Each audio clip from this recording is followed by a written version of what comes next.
Welcome to Fun and Games Side Quests. Every episode is a different host sharing a video game they love and why they love it. Hi, my name is Leon Barillaro.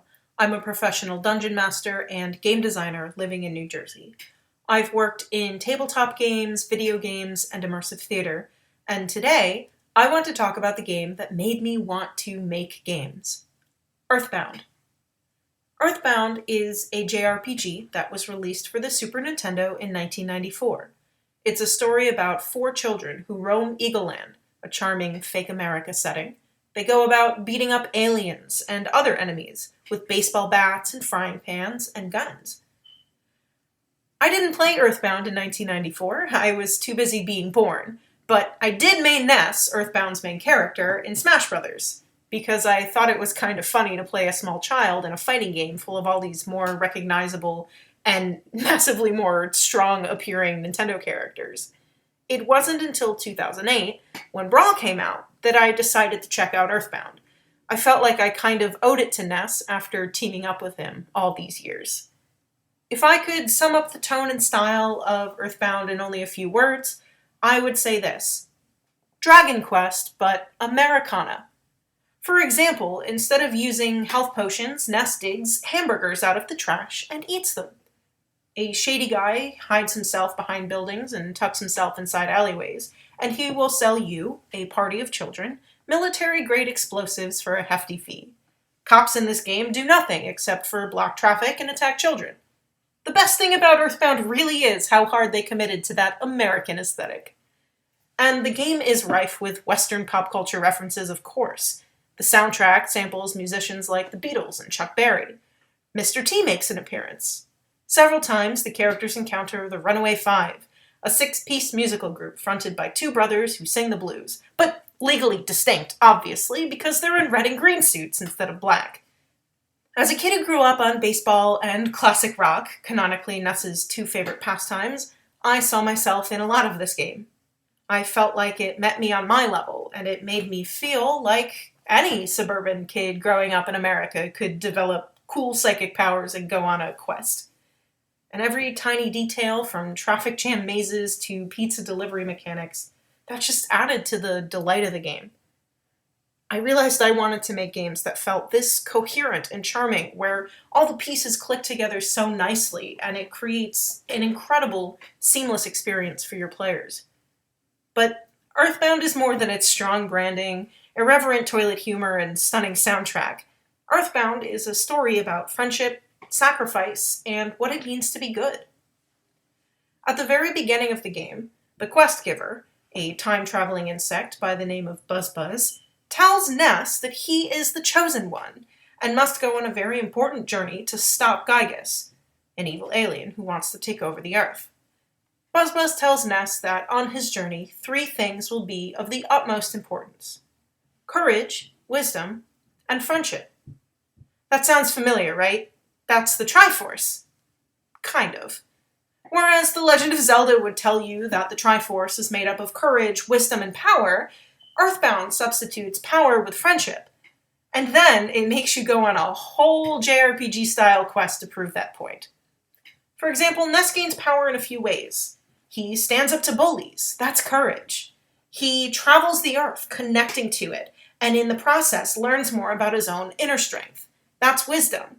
And Ness makes a bunch of allies, and he does a lot of good deeds. That's friendship. And while Ness is a silent protagonist, we do actually get to learn a lot about him through the mechanics of the game and the actions that you take while playing as Ness.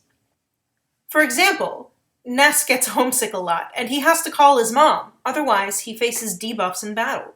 He loses turns thinking about the delicious steak that his mother cooks every time he comes home. Ness believes the best in his antagonists up until the very end, as evidenced by a lot of the later dialogue in the game. And Ness doesn't just save the world from aliens, he reunites lovers, he bails out financially irresponsible adults, and at some point he even combs the desert for a stranger's lost contact lens. Ness is the type of kid who helps people, no matter how obscure the request or impossible the task, presumably because Ness knows that's just the right thing to do. And in one of Ness's memories, we learn the mantra that his mother has repeated to him since the day he was born. Be a thoughtful, strong boy. I know that silent protagonists are designed for you to project onto them specifically, but I projected hard onto Ness when I first played the game, and I've never quite stopped. I grew up wanting to be just like him. I used to cosplay him constantly, and when I changed my name after coming out as transmasculine, a few people were even surprised to hear that I had not changed it to Ness. I mean, they might have been joking. They were probably joking. Were you guys joking? Anyway, no offense to the greatest JRPG hero of all time, but the name Ness is probably the least likable thing about him, and I'm pretty happy with Leon. But I'm not gonna lie, one of the goals for my transition, which I'm discovering more and more, is that it's a lifelong process and not really something with a discrete stopping and ending point, is, in fact, to be a thoughtful, strong boy, just like Ness. Earthbound is actually the second in a trilogy known as the Mother series. The first game was only released in America for the Wii U about 5 or 6 years ago as Earthbound Beginnings. And Mother 3 has never been released outside of Japan in an official capacity. It did, however, receive a lovingly crafted fan translation that is well worth a play. But Earthbound works spectacularly as a standalone game, and it was my introduction to the series. The writing is much sharper than in Mother 1, and it's not as much of an emotional gut punch as Mother 3 is. It's a game that is always in equal measure silly and sincere, which is a tone and style that I strive to always in my writing, and hopefully in my everyday life. I never really know how to end these things. If you haven't played Earthbound, you owe it to yourself to give it a shot. And if you have played Earthbound, I hope that maybe the themes that I mentioned here resonated with you. I think that considering them in this way has definitely made me a better designer and a better writer. So, thank you for listening. And happy gaming!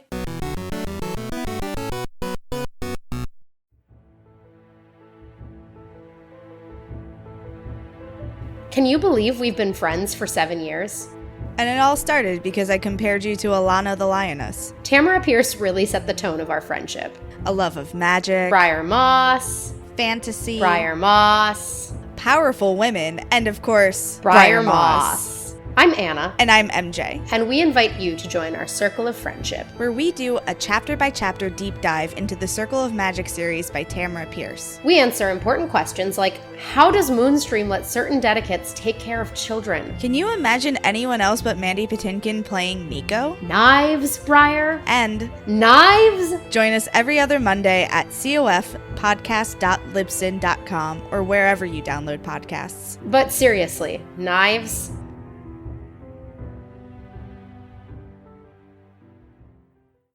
CPOV. CertainPOV.com.